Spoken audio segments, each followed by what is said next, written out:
El presidente José Gerí apareció en cadena nacional asegurando que la prioridad de su gobierno es la seguridad.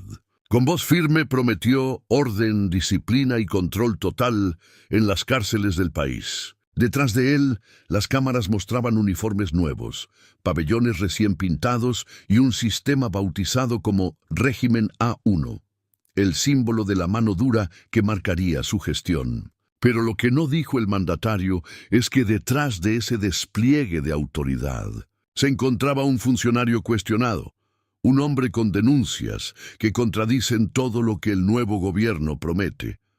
Su nombre es Iván Paredes Yataco, actual presidente del Instituto Nacional Penitenciario, INPE. Es el responsable directo del nuevo régimen carcelario y uno de los rostros que acompañan al ministro de Justicia en cada operativo. Aparece en las fotos oficiales supervisando traslados, inspecciones y requisas en penales de máxima seguridad. Pero lo que pocos mencionan es que Paredes viene del anterior gobierno de Dina Boluarte y que carga con una carpeta fiscal por presunto cobro de coimas a cambio de liberar presos.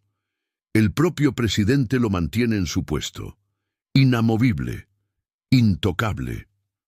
Pese a las denuncias, pese a los audios, pese a las fugas ocurridas bajo su gestión, 2 internos de alta peligrosidad escaparon recientemente de los penales de Piura y Huaral. Otro intentó hacerlo. Y sin embargo, en lugar de ser removido, Paredes fue respaldado. La contradicción es evidente. Mientras el país aplaude las celdas sin luz y las medidas extremas contra los criminales, el hombre que las dirige está acusado de vender libertad a cambio de dinero. El discurso del orden empieza a resquebrajarse cuando se mira de cerca quién lo ejecuta.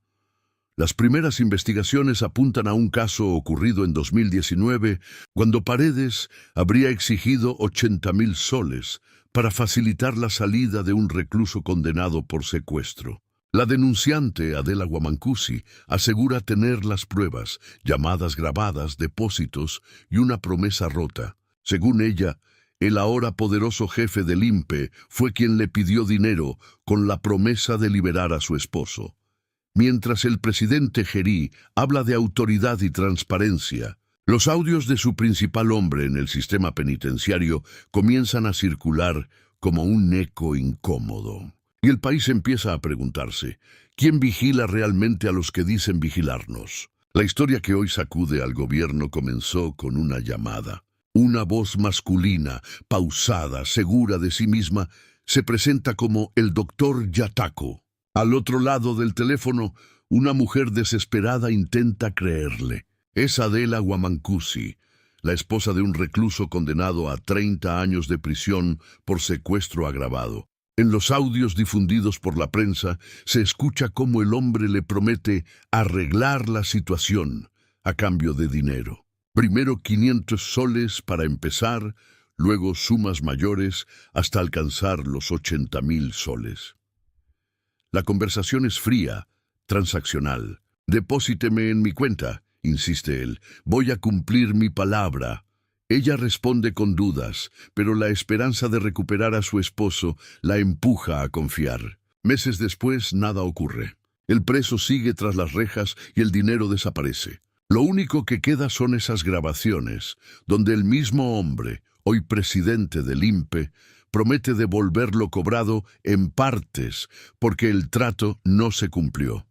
Adela y su abogado, Carlos Rivera, entregaron más de 10 audios al Ministerio Público. En ellos se escucha claramente la voz del funcionario hablando de pagos, préstamos y devoluciones. Aún así, Paredes se niega a someterse a la pericia fonética que podría confirmar su identidad. Ha sido citado 4 veces por la Fiscalía Anticorrupción y nunca se ha presentado. Su silencio se volvió una estrategia. Lo más indignante para la opinión pública no son solo los audios, sino el contraste. Hace apenas semanas, Iván Paredes aparecía al lado del presidente Gerí, liderando operativos en penales de alta seguridad, declarando ante las cámaras que El crimen no tendrá refugio en el sistema penitenciario. Las mismas manos que estrechaban la del mandatario son las que, según la denuncia, pidieron dinero para liberar a un criminal. El caso ya se conoce como los audios del INPE. En las calles, la gente comenta con rabia: si los jefes venden la justicia, ¿qué nos queda a nosotros? Las redes sociales hierven con críticas, mientras el gobierno guarda silencio. En la sede del INPE, las puertas permanecen cerradas y los periodistas son alejados por seguridad.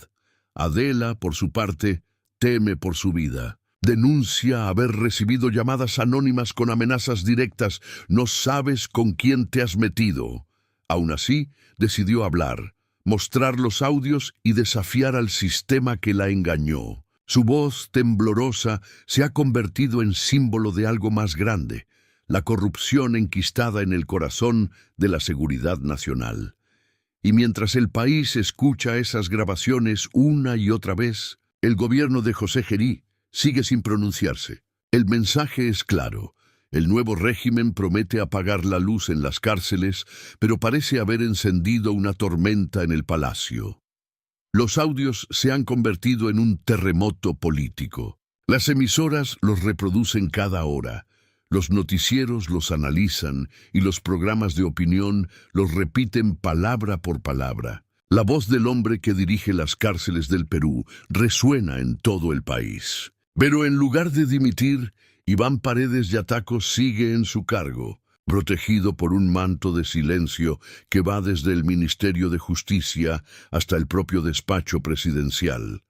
En teoría, el régimen A1 nació para demostrar autoridad, para recuperar el control perdido sobre los penales dominados por el crimen. Sin embargo, hoy simboliza exactamente lo contrario: la falta de control dentro del mismo Estado.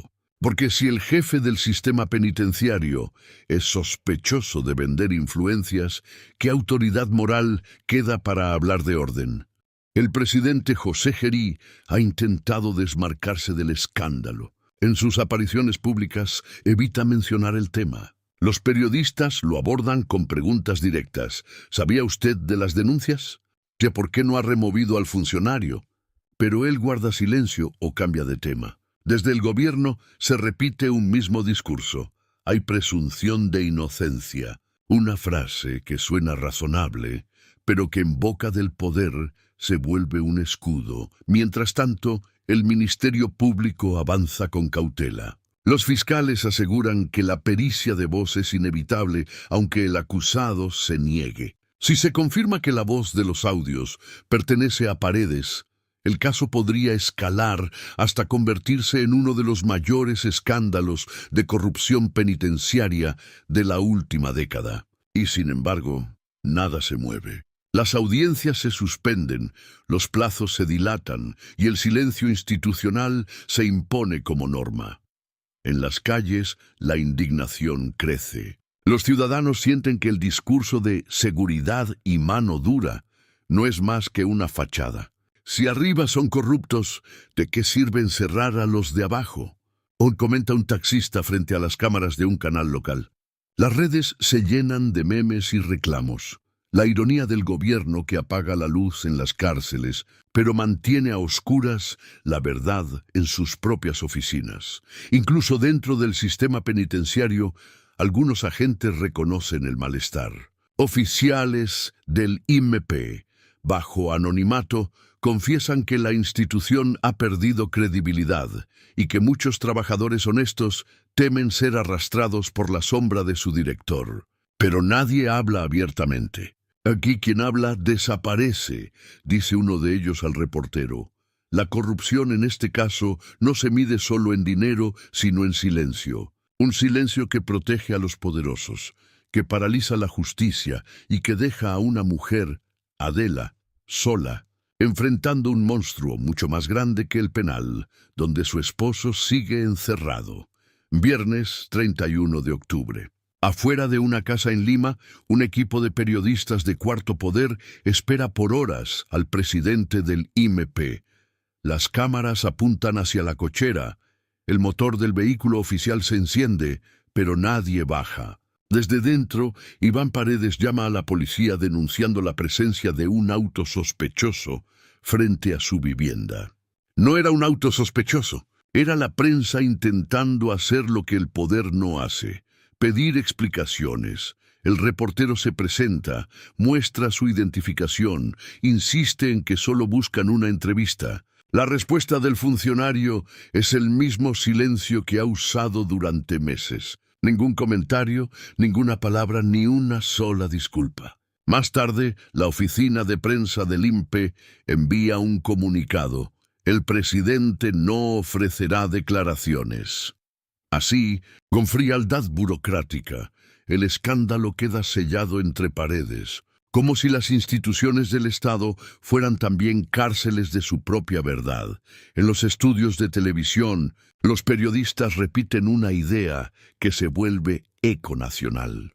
Los funcionarios no solo deben ser honestos, sino también parecerlo, porque en un país donde la corrupción se repite como una rutina, la imagen de quien administra las cárceles debería ser impecable. No basta con hablar de seguridad, hay que demostrar transparencia. Pero el gobierno ha elegido callar, y cada silencio suena como una confirmación.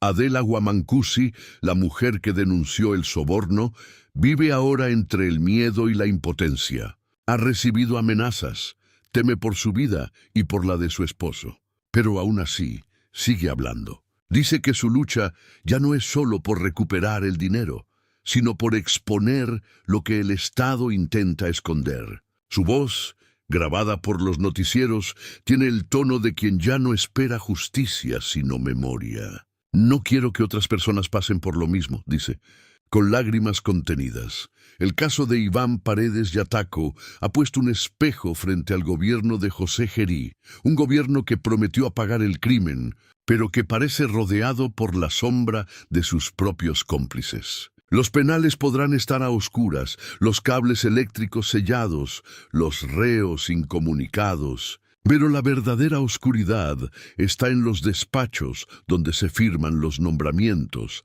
en los teléfonos donde se negocia la libertad, en los silencios que protegen a los poderosos.